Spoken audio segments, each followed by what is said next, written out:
off, I think, Brian. Let's do it. Can we do it? Let's do this. Fabulous. Got it. Oh, Okay. We've got a special guest coming in a second. Tian, come and join us when you're ready.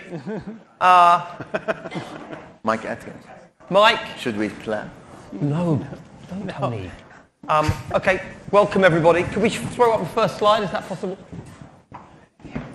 She made it. We're going to talk about the issue around immune therapy or PD-1 therapy Rechallenge, not immune therapy hands, because I don't want to wind you up to start with. Because immune therapy is not PD-1 therapy, there's CTLA-4 as well. And I'm looking forward to that debate, which I'm going to move the slides on if that's possible. Do we have a slide?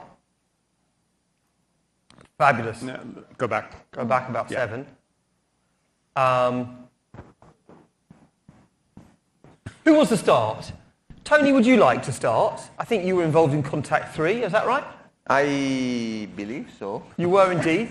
My hazard ratio reached your old studies hazard Why ratio. don't you talk to us about when you first designed Contact 3, did you think it was going to work? And with hindsight, what would you have done differently? So I was with Mike Atkins. That's the story. You're blaming I was Mike with for that. Atkins. Yeah, 6 years ago, we were at the Commonwealth Hotel. There was a SPORE meeting. Dave McDermott was there, and Mike, just was specifically eating. So I came to him and said, Mike. Was any of it your fault, Toni, or was it all Mike? Was what? Was any of it your fault, or was it all Mike? No, it's all Mike, always. Right. And I said, Mike, we're seeing a lot of things in people continuing IO, switching to TKI, etc. I looked up the literature, and we, in lung cancer, bladder, melanoma, there is no data. Because, Mike does melanoma. No one did that. Like, why do you do that? And he's like, Mike is like, it's a question that needs to be answered clinically. And I don't know what it is, but it's a question that needs to be answered clinically. And we started asking Why did you pick people, atezolizumab?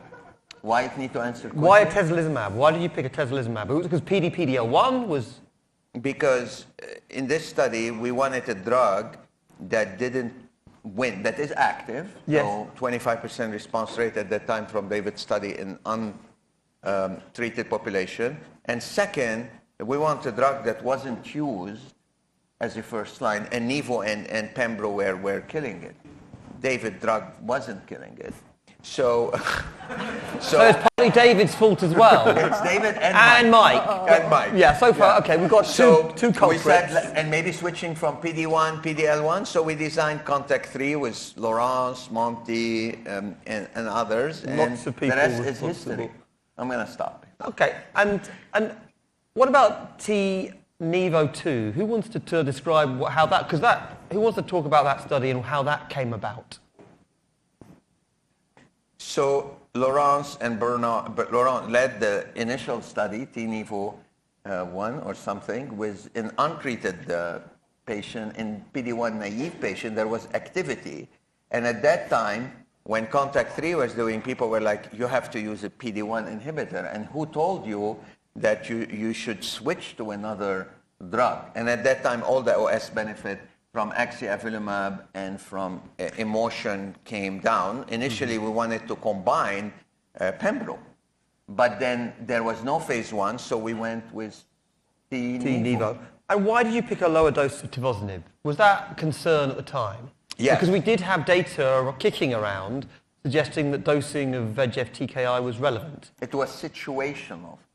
What does that actually mean? In English? I don't know what that means. Yeah. Was that Mike? I mean, was that Mike's fault? No. Whose fault was that? That was Jim Meyer, the trio, the third. No, at that time what happened is that, believe it or not, the FDA was starting Project Optimus. That the dose is so important, and there was emerging literature that I wasn't too familiar with because it was published in a non-oncology journal that among all PD-1, PD-L1 inhibitor, nivolumab causes hypertension. Don't ask me why, but it's true. And I'm like, well, based on what? But it's, and the FDA picked on this. They looked at Laurent's study. They looked at the first 10, 12 patients we enrolled, and they said, well, the grade 3, 4 are higher than you think. You need to, we could have said no, but you can't say no to the FDA. We need a lower study. And at that time, the Cabo 40 with Monty and Cabo 60 and Cabo Nivo 40 was going, so we ended up with going with lower dose Tivo. The hypertension at that time was concerning. If this is to repeat again, Project Optimus wouldn't be as much in the middle of it, and I think we could have gotten away with full dose. And is that why you think your hazard ratio is 1.1? No, that's because being close to you, I'm getting this hazard ratio. Yes, it's 1.12. Yes. Not good. Well, not necessarily bad, but do you think it's actually worse, or do you just think it's noise? No, I think it's noise. Probably the lower dose of Tivo is worse, but not to a degree that make completely nivolumab, like some people, few said that if Tivo was higher dose, Nivo would have done better. I disagree. It didn't make the trial negative. No, it didn't make the trial negative. Were there any conduct issues in either of these trials that would have been positive and negative? Sometimes you get trials wrong, there's censoring, there are lots of problems. Are these both clean? I mean, they're both published in the Lancet. Are there problems with these studies? So they're both clean in terms of the majority on contact 3 are clear cell, T-Nivo2, all clear cell. What T-Nivo2 did something, and I think I'll give credit that to Mike. I called Mike, if you remember. He's like, well, maybe you shouldn't have had progression while on PD-1. What if you have another TKI and then you get, these patients will do maybe better. Actually, Mike was wrong, and these patients did the worst. They had the same PFS of 3.7 months, but that was an important question to ask.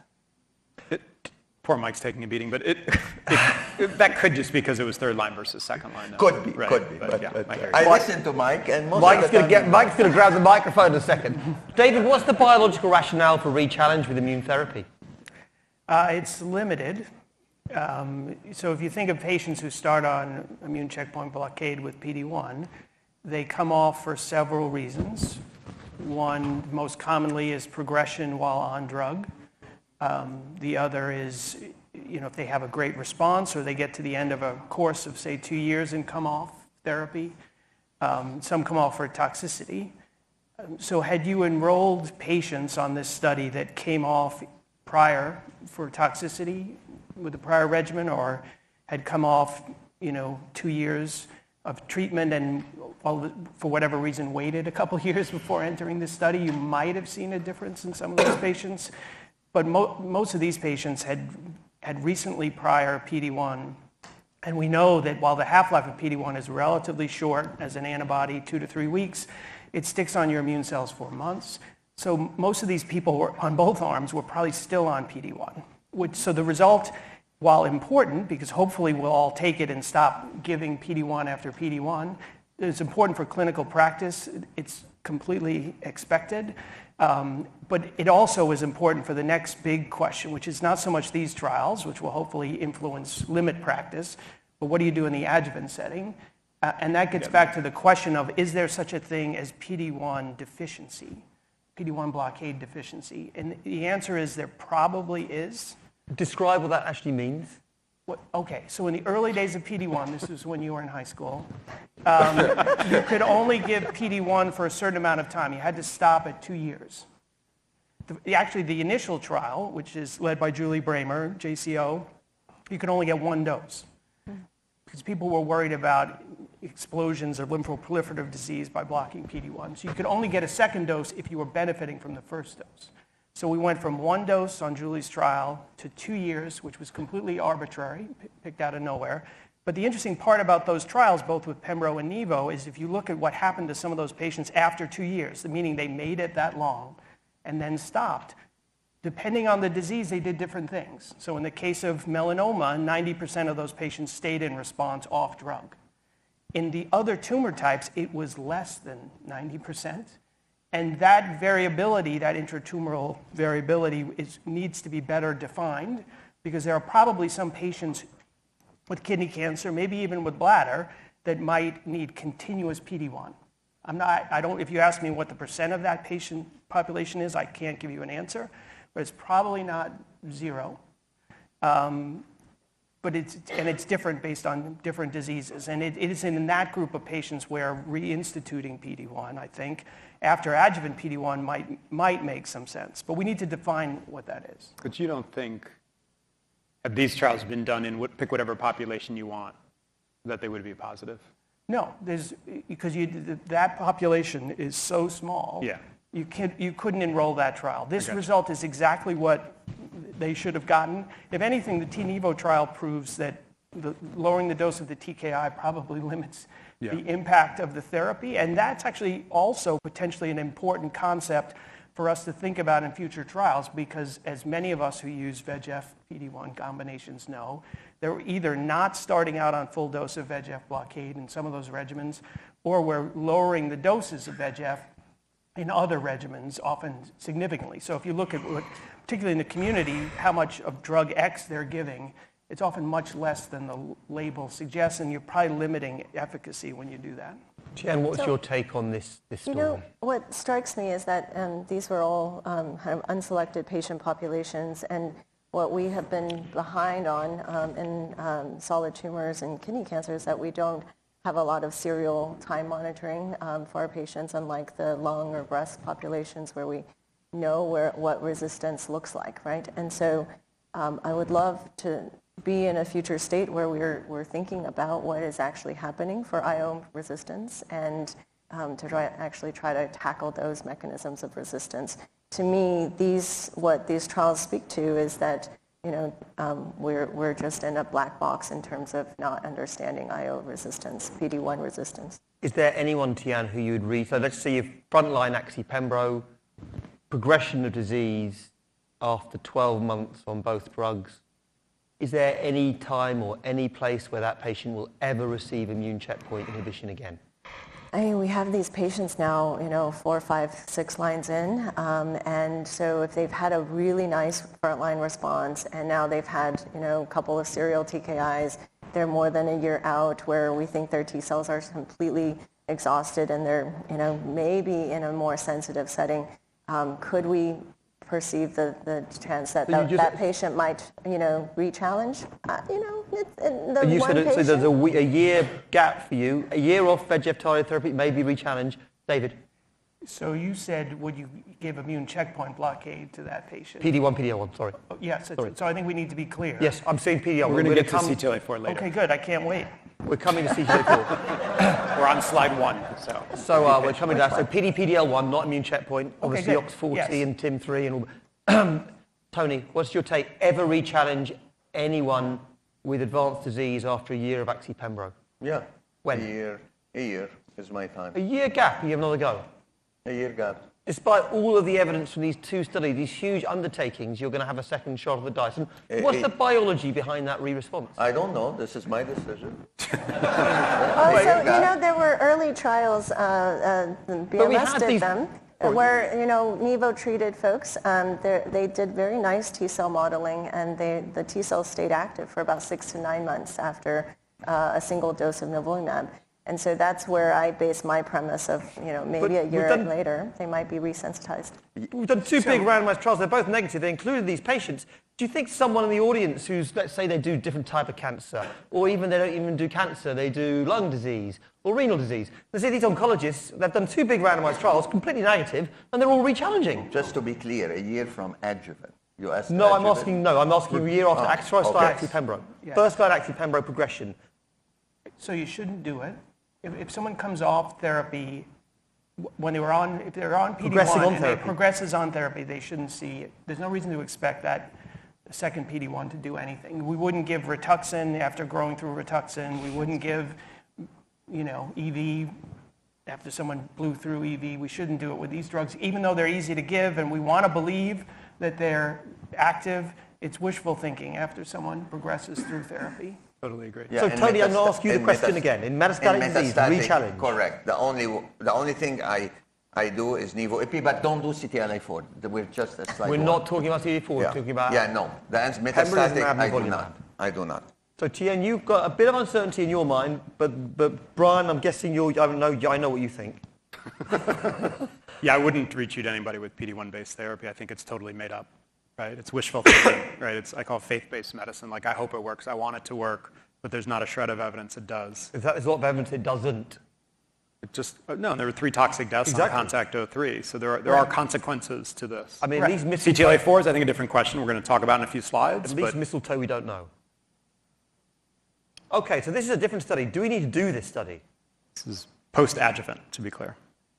So this is an individual who's had adjuvant pembrolizumab, and the gap is more than 12 months. Coming back to what Tian said, there seems to be, we're going to talk about the gap in a minute. We're going to talk about that in detail. Does this study need to be done?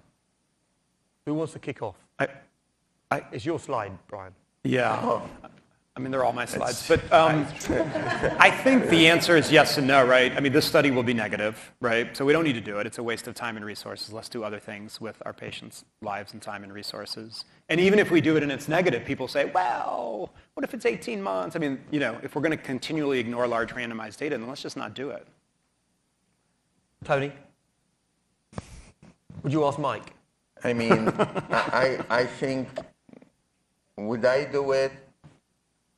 With the limited bandwidth we have. If that's the only trial I have, just because, what we did the past 50 years in oncology in general, with platinum, not with PD-1, is that in ovarian in this, we just limited 6 or 12 months after to Rechallenge. So as oncologists, general oncologists, we are stuck into this in the adjuvant setting. Do I think the biology is different? No, I do not. But will I think if it's the only study I have that there is equipoise, there is TKI in both arms, and just to answer it, yes, I would do it. But if there's another sexier trial, more for patient, it will get ahead. Tian, what's your take on it? Well, in my mind, if we're doing this kind of trial, why not also add the other, ipi-nivo, for example, right, that we know has benefit in first-line metastatic space. So it's not a complete picture of anything that the patient might receive in the frontline setting. But if we want to be clear and careful about generating the prospective evidence, then I think it should be done. Will it be done? I don't think that it will be done. Oh, you didn't get permission. This is a very highly scientific poem. Yeah. I wanted to actually. Brian had a fight. I have nothing to do with these slides. Brian had a fight on stage with someone. I had to separate them. So I launched this poll. Yes. Very highly scientific.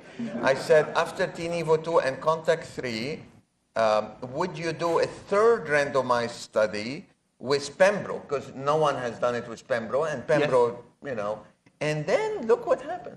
It was like 150 people. So this is I think this is obvious for me. Level 1. We really shouldn't do that study. We do have a question, though, for the audience. There's actually a series of questions coming up. Yeah, so we've got some questions. So let's kick off with this first question.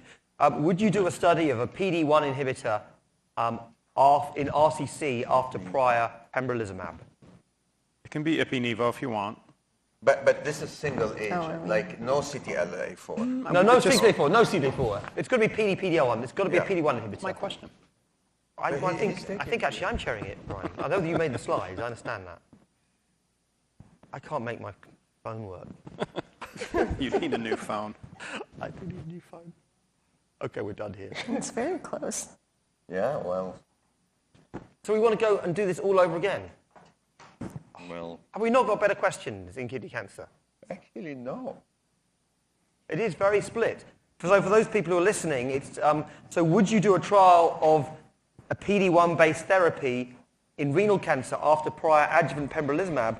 And it's 56, more yeses than no. David, does that depress you? Yeah, a little. It's not. I don't feel super strongly about it. I don't think a trial like this is going to get off the ground. So. Tian, you're comfortable with this? I think if you say after a year, right, off adjuvant pembro, yes, I think it would generate prospective evidence, and that would help us. Could we move to the next slide? Because I think we've got some questions there too.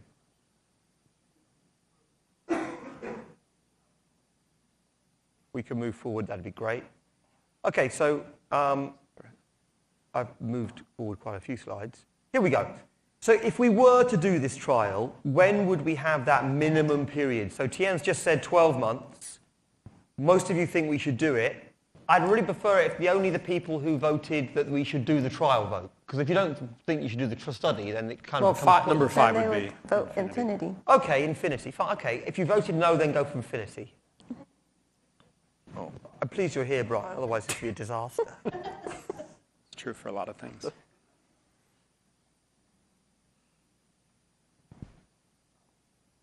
So we can't make our minds up here either by the looks of things. Well,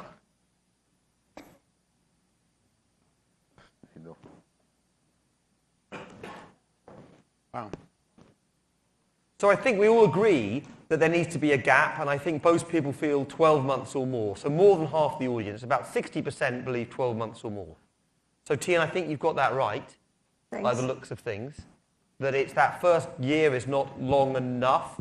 After 12 months, if we were to do the study, that would be the fair time to do it. We agreed with that. Great. Let's keep going if we can. This is actually my slide, not Brian's, because you can see because of the colours. The only one. And in this slide, we're going to actually ask some questions about this period. What we haven't talked about is the early relapse period, the dark blue period, which is not related to Picasso. The dark blue period of this particular slide is related to the first 3 months, this early relapse. Some people believe if you have super early relapse used on adjuvant pembrolizumab, you haven't had a good go at immune therapy. You need to have at least 6 months of immune therapy till you can define failure in kidney cancer. That's something which we've had a long chat about in some of our guidelines group, well, in some of them. And I'd like us to try and answer that question to start with. Brian? I was just going to say, and this is not a trial, this is what would you do in practice? Yeah. So patient progresses in the first 3 months, would you give it yes, no? And then we're going to go through each of those periods, hopefully. So this is the first 3 months. We're going to answer that question if we can. So would you keep going with the immune therapy if you progress in the first 3 months?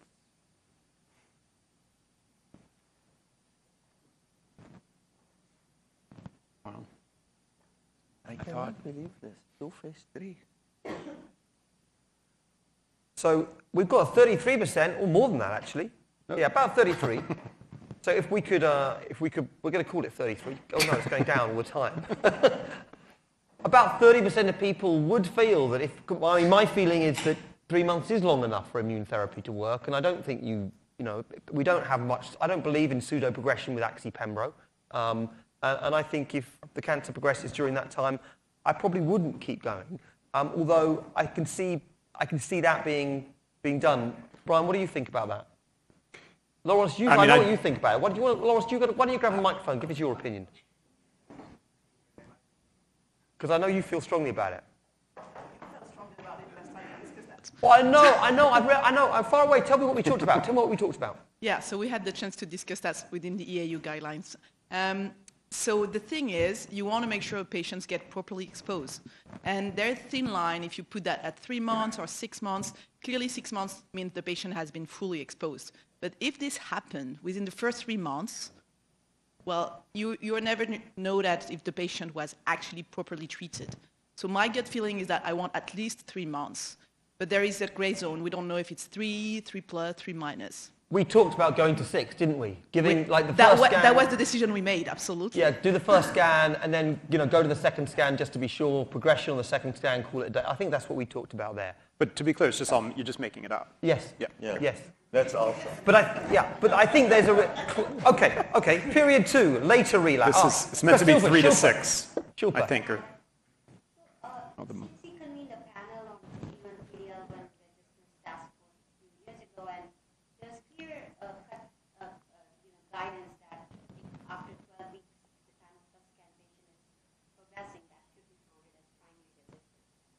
So what Shilpa's just said is primary resistance.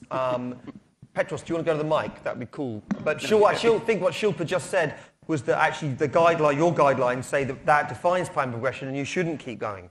So there's a lack of consensus between Europe and the US, with Europe giving more drug than the US, which is unusual. Petros, you have a foot in both continents. I have foot in both continents. I'm crossing the Atlantic here. But I would say that the SITC, right, Society of Immunotherapy for Cancer, has tried to address this question, and they have this, you can argue arbitrary but reasonable definition of primary resistance versus secondary resistance, and if I'm not mistaken, they use 6 months as an arbitrary threshold for primary or secondary. The second thing is, after someone stops checkpoint inhibition, there is some emerging data in melanoma that the occupancy of the receptor may last for a long time, 6 to 7 months. So the question is, should we have also that consideration of the treatment-free interval, when we design the next trial, maybe in bladder cancer, mandate an IO-free interval, to have like a reasonable comparison in the experimental versus control arm.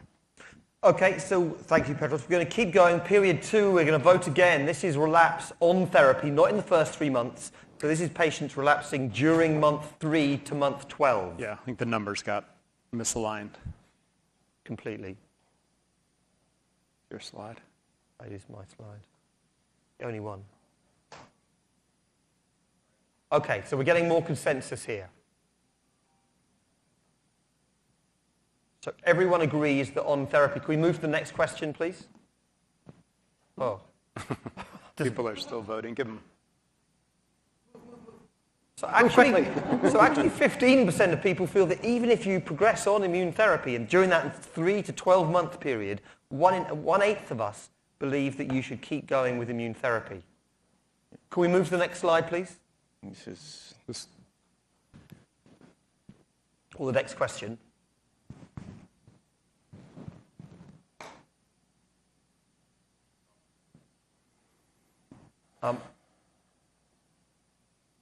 And so this question is the next question in that series. So this is, would you give PD-1-based immune therapy after adjuvant pembrolizumab in renal cancer and the relapse within 1 year of stopping? So it's that first year period.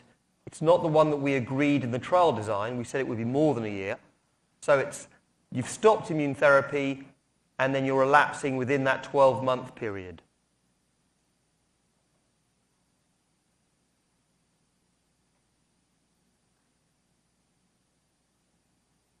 And it's about the same as actually progressing on therapy. It's still that 1/8 who think you should give it. But 85% people saying relapsing within the first year, you would not give it. And then can we move to the final question, please? And the final question is relapse after that year's period.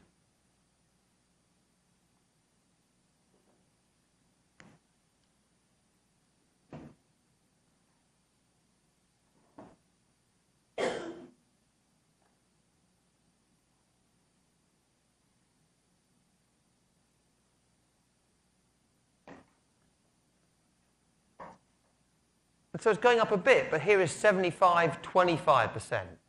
So it's not a huge shift. Most people are not giving more immune therapy. This is 80%, yes. For a year. Sorry, I've got completely wrong around. Yes. Oh, wow.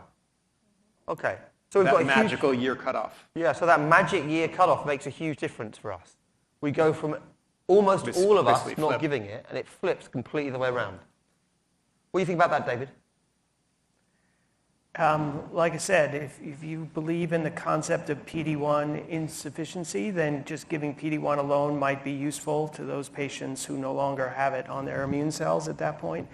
But to me, it's got to be PD-1 plus something else. It's not, that enhances the immune response to the tumor. So whether there's a whole list of novel agents that can be combined with PD-1 that might make it work better, and those could be studied in that setting.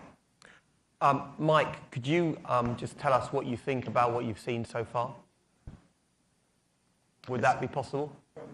Yeah. Petros, can you give Mike the mic? Is it his fault? It's definitely not Mike's fault. It's on Mike. First of all, I told Toni he can do the trial, but it will be negative. And I'm still waiting for the coffee that we bet on that coffee, particular. It's bigger. That was like a big award. Yeah, I forgot. You forgot that. Forgot that. And then I told you the second trial would be negative. Two. But I was wrong because I thought the TiVo alone arm would be better, much better than it was, than the combo. But regarding this stuff, I just agree totally with David. I don't think you give PD-1 after PD-1 alone, but you can give PD-1 with another immune therapy, and that's the perfect place to investigate some of these novel immune therapies. And if you're going to give a TKI, just give it alone, not with PD-1. Go back one. And And David, so we've moved now to this IPI salvage slide. Yep. Overall, I think it's fair to say the data for IPI salvage isn't great, with response rates between 10 and 20%. There'll always be some responders, and a little bit's dependent on, even if you re-challenge with single-agent immune checkpoint inhibition, I suspect after a gap there'd be some responses. What's your take on this re-challenge? Is this convincing for you? And if patients were to progress after that year interval where we agree we are going to re-challenge, should you be re-challenging with Axi-Pembro, VEGF-TKI-IO, or Ipi-Nivo? Yeah, so once again, I think we need to be careful with our language. To me, this isn't necessarily re-challenge. These studies are all slightly different. Oftentimes, it's adding Ipi when the response was insufficient, as opposed to someone who's refractory to PD-1. But the bottom line is, if the goal is to try to create a remission of the disease, and you believe immune therapy can do that, well, here you have activity in multiple trials of CTLA-4, admittedly, 10, 15, maybe 20% response rate, not great. No one's claiming it's great, but it's better than zero. So do you think these people are in remission? This CR rate of 3.0 and 2? They see, right, not all patients in remission need to get a CR, but there are some there. And to me, this is the kind of thing that suggests there's more that you can wring out of the immune response by adding other agents that enhance the immune response to the tumor. I'm not so much pro CTLA-4 as I am pro testing immune therapies in patients who are having an insufficient response to PD-1. To me, that's the window of opportunity. It's not necessarily when they progressed or they're symptomatically progressed post PD-1. When they have an insufficient response, adding novel agents in that place, you could see activity. In this case, you do see activity in multiple trials. So to me, if you're trying to decide evidence-based what you should give after PD-1 failure in the adjuvant setting, the only approach with any data right now for an IO agent is CTLA-4. David, do you think the response rate would be higher for Cabo-Nivo or Ipi-Nivo? I think it could be. It's certainly all driven by the VEGF. But so that's the point. Right, it's all driven by the VEGF. Yeah. You can get to. I'm not anti-VEGF. I'm not saying no. But if you look, David, if you just look at these bottom three rows of green, forget that it's Ipi or another immune agent, would you think that drug has activity? Yes. 63% PD rate, 11% response But the rate. activity is measured in the responses, which And are one not CR. zero. I mean, that kicks ass over everolimus, for God's sakes, and we just did a phase 3 We don't trial. love everolimus. I understand, but it's FDA approved, for God's sakes. Grab a What are we microphone talking because about? we're going to ask some questions about the audience. I know, Hans, you've got an opinion on this. So I'm keen to hear what it is. Well, I think David is right.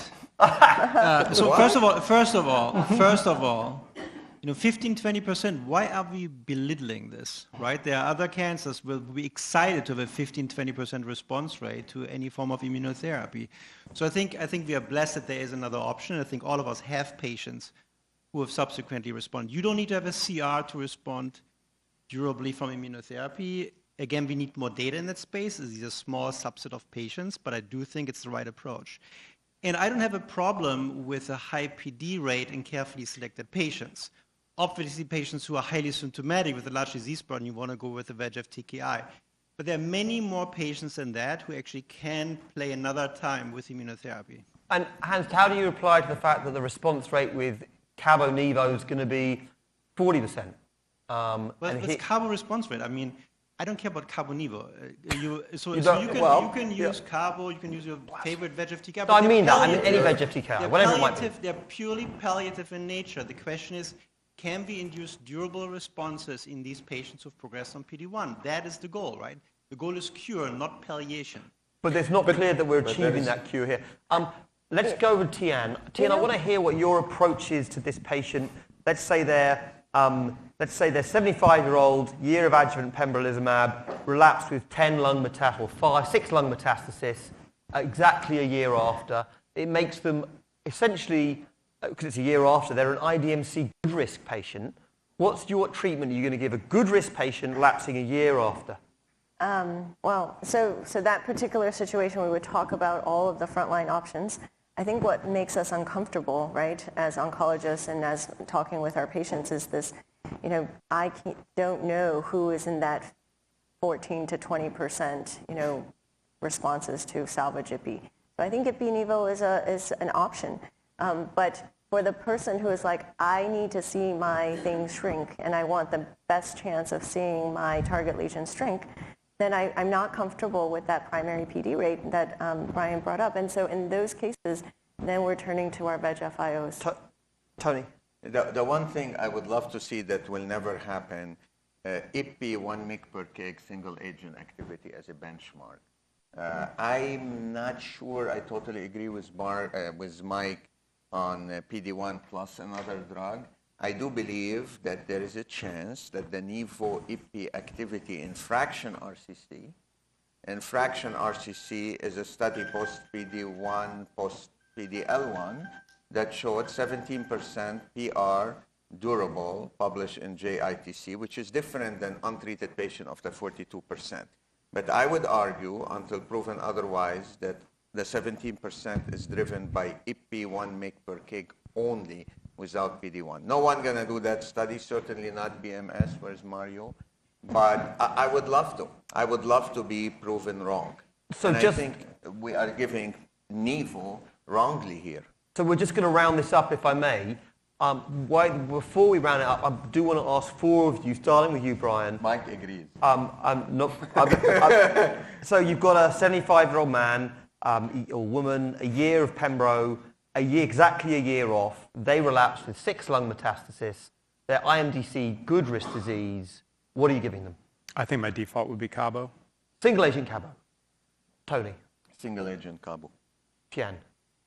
I would talk about goals of treatment. And if their goal is to get to some durable responses, I'm not opposed to IPI-NIVO. If their goal is to shrink, then I would give a VEGF and possibly a VEGF-IO. VEGF-IO, and I'm going to Google VEGF. And David, tell us the good news. I completely agree with Dr. Zhang, as always. Okay. So 75-year-old, to me, that means nothing. Someone who lives to 75 is going to live a lot longer. The question is, how do they want to spend their time? Do they want to spend their time with a small chance of a durable benefit off drug, or do they want to spend it every day taking a pill that makes them feel crappy? So that's a choice.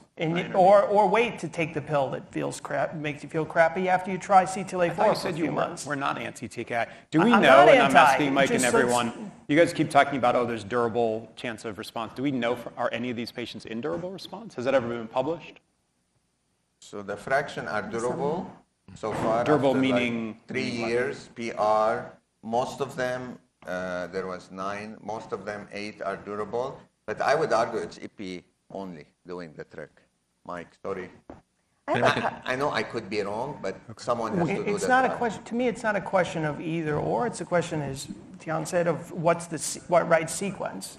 So give them a second shot at IO and talk to them about clinical trials. And that's the window where we can be doing clinical trials with knowledge. I'm going to summarize this in a second, but Mike, I can see you burning on your hand on the microphone there. So, Tony, that trial was done in melanoma, NIVO-IPI versus IPI in the second line after anti-PD-1, and there was a 28% response rate for the combination and 11% response rate for single-agent IPI.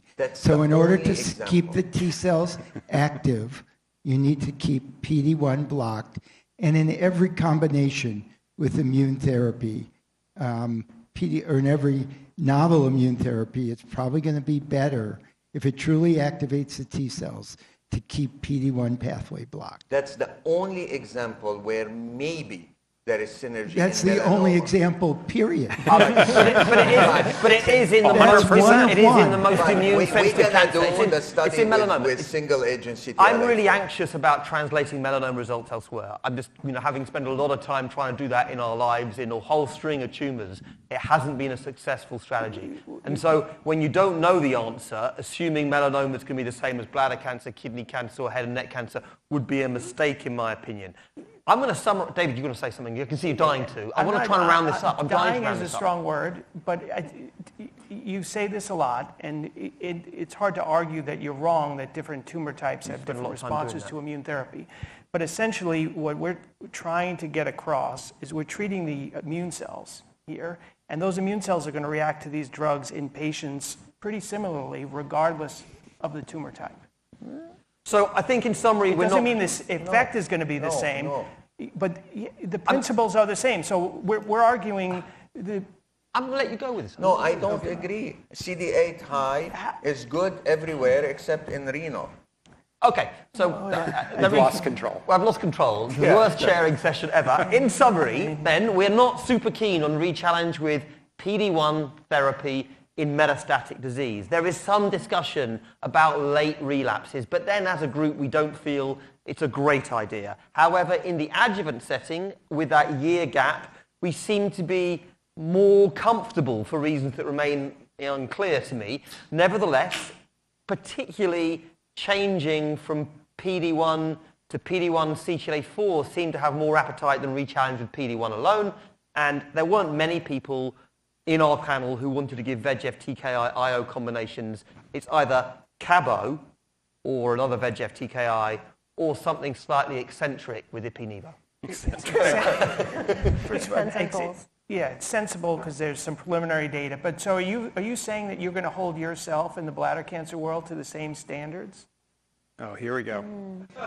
We should have that debate. Just eliminate a we whole should have 15 that minutes debate. over time. We're over time. That question is coming up. We're having a third attempt to answer that question at our meeting. Thank you very much to everyone. See you soon.